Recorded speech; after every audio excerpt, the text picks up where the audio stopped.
Okay, hi. Hi everyone. Welcome to episode 17 of Your Life Projectized. Today's episode, like all of my episodes, is incredibly special because I have a very special guest speaker. So, firstly, let me tell you what this episode is called, what the episode is about. So, this episode is called Beyond the Diagnosis: Using Agile to Thrive with Chronic Conditions. So I think it's such an important topic. And that said, I want to welcome my guest speaker, Britne Jenke. And Britne, I will do you a disservice by introducing you. So why don't you go ahead and introduce yourself?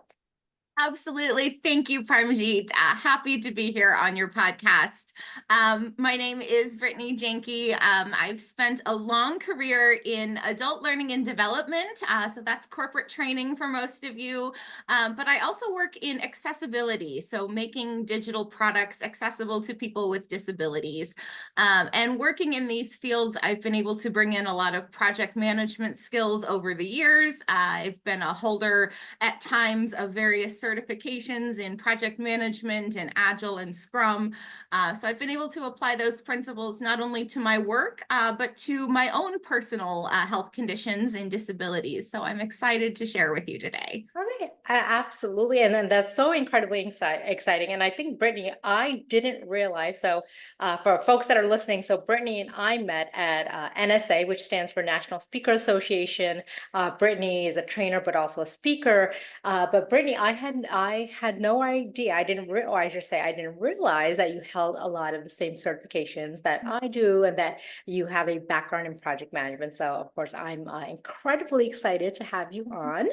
So, I wanted to ask you, Brittany. So I know we spoke a lot about, right, using agile principles to manage health conditions, diagnoses. And I know in the traditional sense, when people think about, or when individuals think about agile, I know they don't necessarily, we think about software development, et cetera.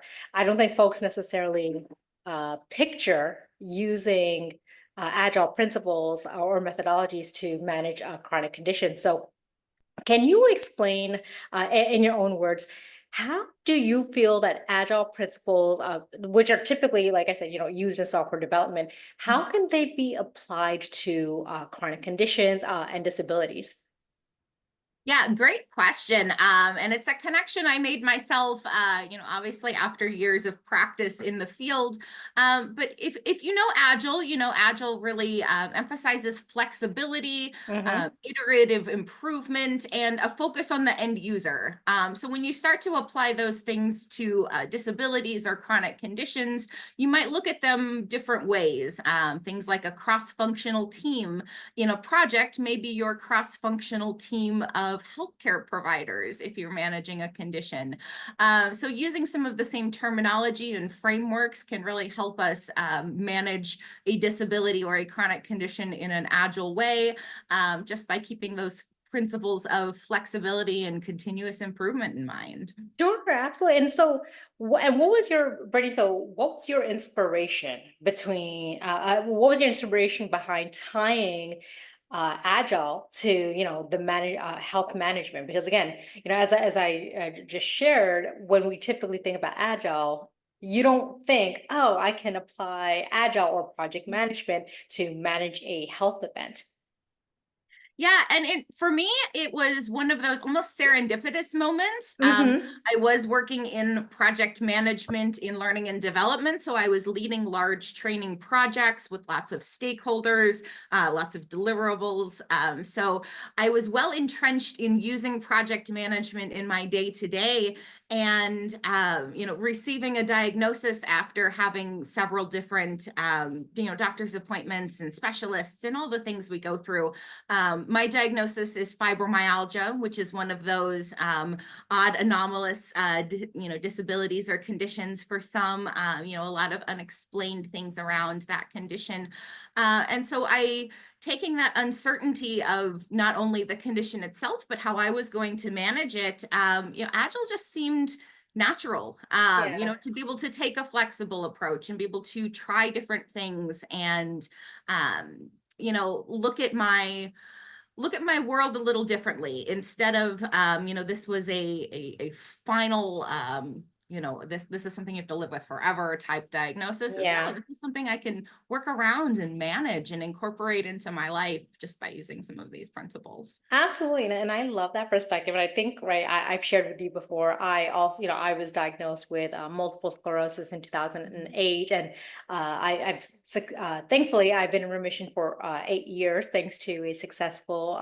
stem cell transplant. Yes. But I applied project management principles and methodologies because I thought, life is a project, right? And so agile Sure. principles Mhm. or traditional waterfall principles and methodologies in project management can be applied to these very serious events in our lives. So how did you then bring, and can you share maybe specifics about what different agile principles or methodologies did you use when you were managing your diagnosis of and also thank you very much for being so transparent and sharing that very personal thing.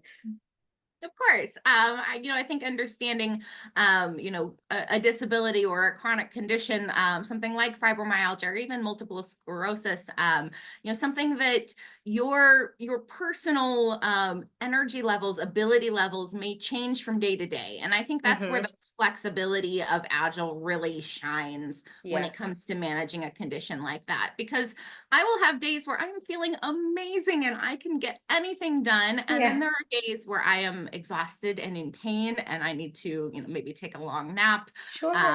take myself out of commission for a few hours, just to be able to manage the rest of my day. So having that flexibility of Agile in mind and knowing that you can iterate, you can try different things on different days and see what works for you. I'm a big fan of journaling. I keep lots of notes on things that have worked for me, and I can see patterns in my own health conditions. I'm big on data, as most of us project people are, but Yeah. I like to see the data, and a lot of that comes from my own observations of my own health, the notes that I take, apps that I use to track different things. But I think it comes back to that flexibility and iterative adaptiveness of Agile, because I've worked in waterfall environments too, and I don't think it applies the same way to health conditions, because waterfall can be a little more rigid. You're expected to plan a lot of things up front before you initiate into your project, and healthcare doesn't work like that. You might have to reschedule doctor's appointments on availability or how you're personally feeling. I may need to get in for an extra appointment, based on management of my own conditions. So really using that iterative data gathering flexible approach is what has served me very well. Absolutely. And Brittany, I don't know if this is the case with you because so I know as a patient with a chronic condition, right? I know that I am tied into a lot of different patient pools and patient communities, right? Other individuals who have disabilities, and so when you're speaking to maybe some, firstly, let me ask: is it the same for you, or are you connected to a lot of different patient pools? I am. So in my work in accessibility and disability advocacy, I've come across a lot of people, a lot of connections, either, people with the same condition I Hmm. have that can give me some insight on the, what things that work for them, or just people with other disabilities that they manage, and, ways that they look at their schedule or their planning purposes. So a lot of these project management type principles do apply to a lot of different conditions. So yes, I have a wide, advocacy network. I have, multiple healthcare providers myself I work with. I have, of course, my friends and my family that Yeah. support me. So a lot of that's my Agile cross-functional team, as I said early on, is not only all those healthcare providers, but the support networks of, other people with other conditions as well. Yeah, absolutely. And so that said, Is there advice? So when when you're talking to your patient friends who might be dealing with a new diagnosis, or or maybe they've been diagnosed for quite some time, and you're sharing with them how to be flexible in managing their health condition, because as you just mentioned, and it's so true, healthcare is not binary, and the way we feel changes often. And like you said, right, you could have a day where you're having an amazing day and you feel like superwoman, which you absolutely are. And then you can have other days where, you don't feel as good. Like, what advice would you give to maybe a patient, let's say maybe a new patient, in sharing how they can be flexible and using those agile principles and methodologies that you just mentioned in managing their condition? I think a lot of it for myself, I had to learn to give myself some grace. And I'm not sure if that's the right way to put it, but it's the essence I'm trying to capture is that I may be a really great project manager, but when it comes to my own health, I have to give myself the grace, the flexibility, Mm-hmm. to be in each moment, to not always, try to plan for the next day, the next week, because I may not know what my own personal, capability is going to be at any given point. So while I can, make plans, make schedules, all these things, it's giving myself that grace on a day-to-day basis to flex with it. If I'm not having a great day, what could I reschedule? What could I rearrange?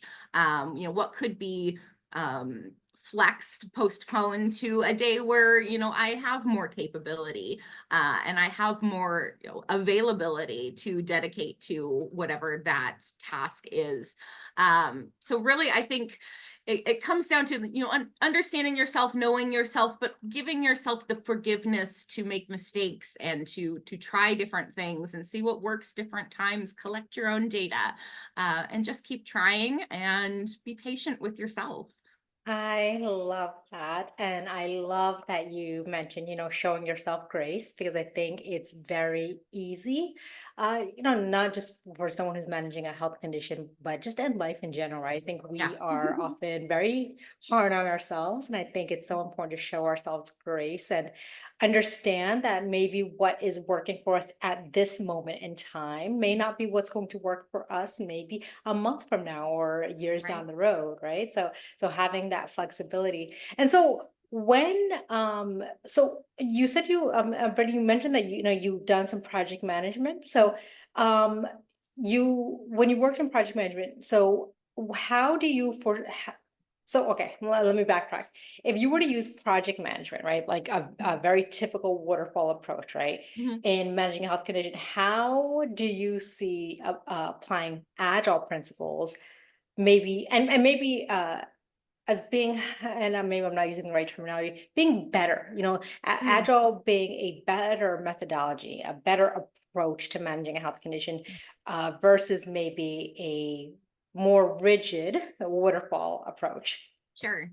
I'll argue in general for agile over waterfall at Yeah, about any given day. I do think for a lot of types of development, software development, yeah, a lot of kinds of projects, agile and iteration is really a great way to do it.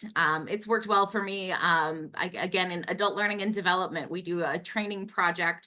We may need to get a training course out in front of learners, and they may give us some initial feedback. We revise the course, get it out to the next group of learners. So I will always advocate for Agile in general because I yeah. like the way that it flexes and really helps focus on what the end user needs at any given time and allows for that iterative approach that lets us come back and keep trying things and get something new out to the user that makes a difference for them. There's my little plug for Agile in general, just Yeah. because I like the way it works. But I think it applies, like you said, waterfall can be rigid and it's great for some kinds of projects. I have worked plenty of waterfall projects in my life. There are projects out there. Event planning was one for me that worked very well in waterfall instead of agile because it had more concrete tasks and deadlines. You Hmm. needed to plan all of this, then do all of this, then execute. Yeah. So I will say, for some types of projects, it's still absolutely very valid, and I still use those principles. But I think healthcare leans more to end user goals. We're looking at ways that we can continually improve the end user experience. And when it comes to disabilities or healthcare conditions, that end user is us. And so we have to think of ourselves as both our own project manager and end user, which is, different hats to wear sometimes. And, how do I manage the things, but also care about myself and what I'm getting out of managing these things. So very much applying Agile makes more sense just because it is a less rigid environment. Yeah. Not to knock waterfall for what it's good for. Yeah. It has its purposes. But I really think that end user focus of just getting a new iteration out to the user and seeing if it improves their experience is something that we can really carry through into the healthcare and disability space. Yeah, no, I'm in full agreement. And again, by the way, so when I got my PMP, I practiced more of a waterfall approach. Mm. And I remember I had to make this, had to have a more flexible way of thinking, a more agile approach. And I remember it was so difficult initially for me to make that switch, just because again, I was used to the rigidness, I was used to the structure of waterfall. But once began learning about Agile, and eventually went on to become a Scrum Master, I thought, oh my gosh, this is amazing. And it's so applicable, again, right, to all different areas of life. And so, Brittany, and again, and if you don't feel comfortable sharing, feel free to let me, not share. But was there ever a moment, and as you were dealing with your person, through your own health journey, that so you mentioned that you have used Agile in your personal health journey, but is there a specific instance that you could think of that maybe you were maybe on a certain medication and you realized, you know what, this isn't working and I have to try something else? Or was there maybe something that you were doing to manage? And I do apologize, I don't know much about fibromyalgia, but That's was there okay. something that maybe you were doing that you realized, this is not working, and I have to try something else. I have to be a little bit more agile and flexible in the management of my diagnosis. Yeah, so actually there was one major triggering moment, I guess, for me. I had at the time, so I currently live in Las Vegas. I had moved up to Reno to work, and it's a little bit colder in Reno. It Oh. snows up there. And as it turns out, my variation of fibro, I respond very differently to cold weather.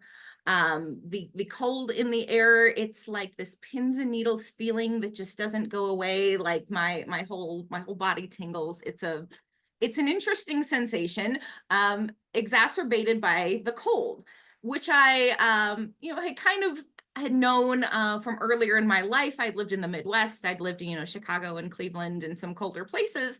But it was really something about the mountain weather in Reno. Mhm. And that was where I actually got my actual diagnosis of fibromyalgia, was when I was living there. And I had to make the decision of, is this a place that, I love the city, Reno's beautiful, Tahoe, all of it.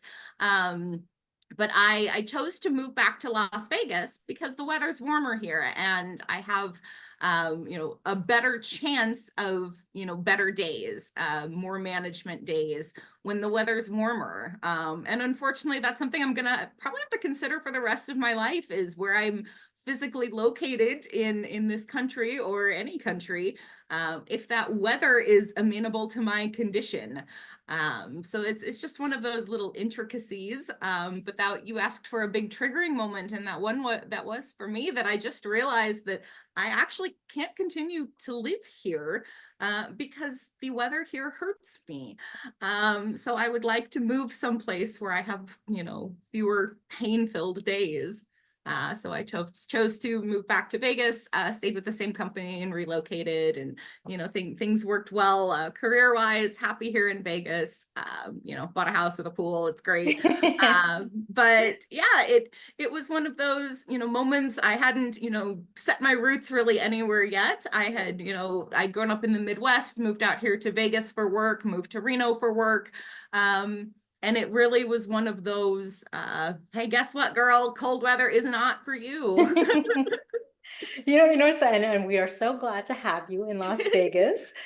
Yeah, I think I don't know how much you know about multiple sclerosis. So a lot of MS, but not all MS patients. We call MS the snowflake disease because no two patients are the same. Yeah. And for a lot of MS patients, the heat bothers us a lot. It actually makes a lot of our symptoms act up. And even me, even though I've had, right, a chemotherapy-based stem cell transplant, even though I've been in remission for almost 8 years, if I'm in extreme heat, it still makes a lot of my former symptoms called ghost symptoms act up. Yeah. And so it's interesting because I lived in West Palm Beach for a period of time. And I remember I definitely felt like there were times where I would relapse, in West Palm Beach. So I probably only lasted there for 6 months. But it's interesting because while the heat of Las Vegas, it again, so personally, I prefer the cold weather. I'm from the Northeast originally. Um, but the heat of Las Vegas doesn't bother me as much, but I've definitely thought to myself several times that I don't know how much longer maybe I can be in Las Vegas, Yeah. given how the temperature affects me. But yeah, no, thank you for sharing that. I appreciate that very much. And so I know And we're it's a getting. very sorry, it's a very little explored condition sometimes, the way that weather affects the body. Things like humidity and barometric pressure, as well as temperature. So there's some interesting research out there we could probably have a further talk on about how all of that affects different conditions. But yeah, it's a very interesting point, how fibro reacts one way and MS reacts the other way. And I wonder if humidity has something to play with yours because Vegas has such low humidity, or Yeah, I'm not I sure. wonder because so interesting thing is but I also can't handle extreme cold. Okay. So when it gets extremely cold, my back, you know how a cat arches its back sometimes? My back arches like a cat when it's extremely cold and it's painful. So Yeah. I think 80 degrees, no humidity is perfect for me. But yeah. And I know, Brittany, we're getting to the end of our time. So Sure. so I do have two questions for you. So the first one I'm going to ask is, what is one piece? So as we're wrapping up the session, what is one piece of, and I know you shared some advice in the beginning of our session, but what is one piece of advice that you would want patients, whether they're dealing with fibromyalgia, multiple sclerosis, cancer, and whatever it is that they may be dealing with, what is one piece of advice that you feel is critical that they should understand about the application of Agile in their day-to-day life? Um, I think probably the most important thing I'd want someone to take away is going back to that, multiple hats. So be sure to wear your project manager hat and manage your tasks, your life, your doctor's appointments and all of the things.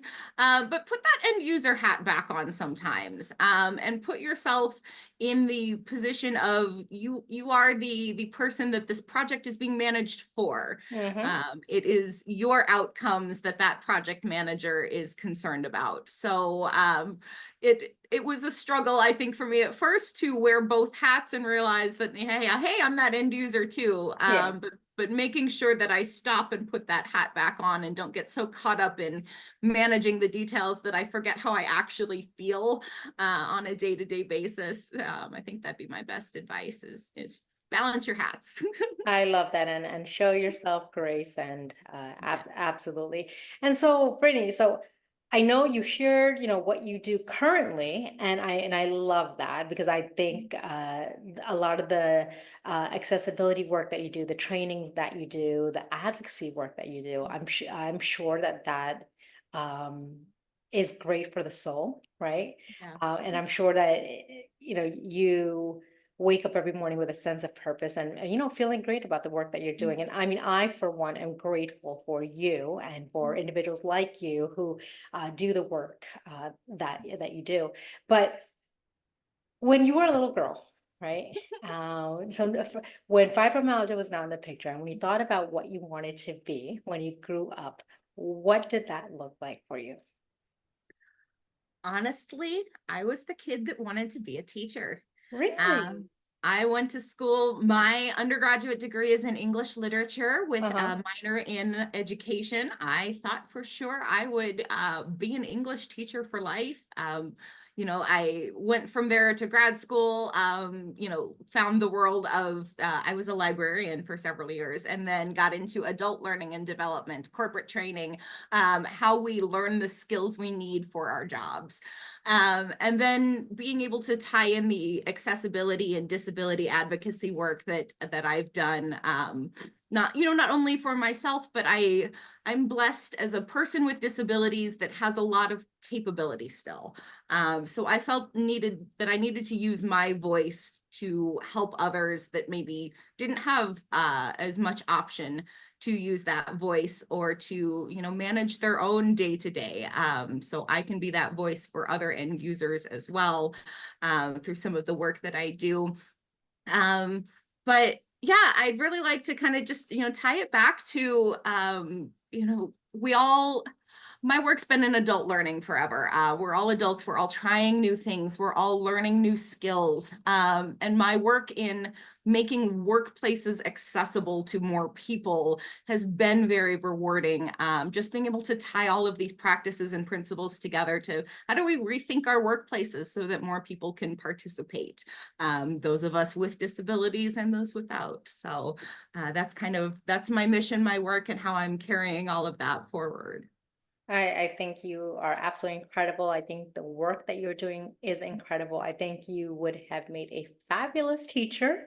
Uh, but of course, I am glad that, again, that you're doing the work that you're doing because I know I'm grateful for it. And I'm positive that many other individuals that, that are in the workplace or do use, different systems that they are grateful for individuals like you pushing to make things more accessible for not just the disabled communities, but just for all communities. So again, very appreciative of you, and I'm so grateful that you decided to be on this podcast. Thank you. Thank you so much for the invitation. It was really a pleasure chatting with you about what we have in common in the both project management and disability world. So love to continue the conversations with you, of course. Absolutely. We will make that happen. All right. Okay. Have a great rest of the day. You too, Parmjit. Thank you. Bye. Bye.